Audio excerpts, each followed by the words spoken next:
Torej, kakšen je vtis po takšni tekmi, ko prvič doma premagaš nasprotnika in dosežeš tudi prvi gol pred domačimi gledalci? Mi smo zelo zadovoljni. Moram reči, da mogoče smo malo preveč na začetku spoštovali nasprotnika, bil nam je neznanka in malo bolj pazljivo smo šli v to tekmo. Na polčasu neke stvari spremenili, zarotirali, zamenjali obrambnega za napadalcem. Drugi del 15 minut dominirali, v tem času 11 metrovka, gol in do konca potem rutinirano speljali tekmo do konca, čeprav bi lahko oboji zadeli.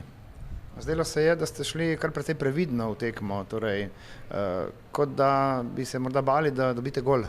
Ravno to sem povedal. Ja, nam je Rudar bil neznanka. Oni so se odločili za šok terapijo, menjava trenerja, vsak trener ima svojo določeno filozofijo, ki se jo da predvidevati, če to traja. Đurišić bi bil lažje predvidljiv, tako pa smo mogoče zdaj z tega zornega kota vidimo, da malo preveč pazljivo oziroma, kako bi rekel, previdno, ja, in na polčasu smo to zbalansirali, uravnotežili, dominirali 15 minut, zadeli in, kot sem že rekel, potem rutinirano speljali tekmo do konca. Še naprej pa jeklena obramba, tako rekoč, brez prijetega gola, čeprav se strese v okvir vašega gola, torej bili so blizu Velenjčani? Danes nasprotnik je bil še najbližje, ja, v zadnjih 5 tekmah zadetku.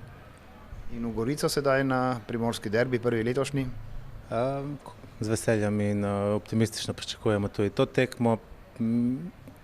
Nogomet je, če se zdaj atletsko malo, je maratonski tek in mi nabiramo točke vsako tekmo, tako da svojemu cilju smo vedno bliže. V medijih so se pojavile informacije o tej šok terapiji, s katero ste poskusili priti do točk na Bonifiki, ampak ni se išlo. Zakaj? No, pogledajte, sama šok terapija mogoče lahko nekaj prinese.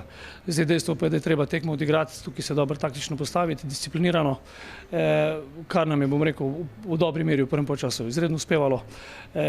Prišli smo se s taktično zamislijo, da, bom rekel, po hitrih protinapadih, po odvzetih žogah zaključimo. Ustvarili smo si takoj, bom rekel, v tretji minuti stativo, imeli nekaj še podobnih situacij, žal nismo zadeli.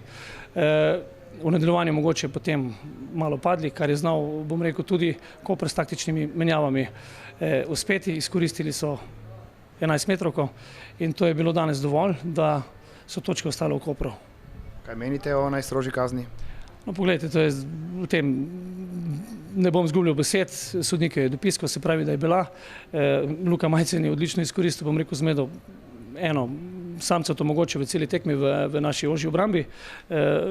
Bom rekel, preigral 3-4 igralce, moram pogledati na posnetku, kako je to izgledalo, ampak dobro se je znajdo, moram reči. Na vas sedaj pritiska ta serija brez zmage? No, pogledajte, situacija v tem primeru je sigurno težka, zdaj treba je prebiti to zadevo, osvojiti prve 3 točke in jaz mislim, da bo potem zadeva stekla dalje. V tem trenutku, bom rekel, smo predvsem več pozornosti namenjali, bom rekel, v fazi branjenja in tukaj imamo velike rezerve, bom rekel, še naprej za dinamično igro v fazi napada, iz katere pa prihajajo zadetki. Boste tudi v naslednjem oziroma v naslednjih krogih na klopi? Ja, jaz upam, da. Jaz mislim, da, če mene vprašate, da, jaz verjamem v to ekipo, verjamem tudi bom rekel, v svoje sposobnosti, svojo vizijo.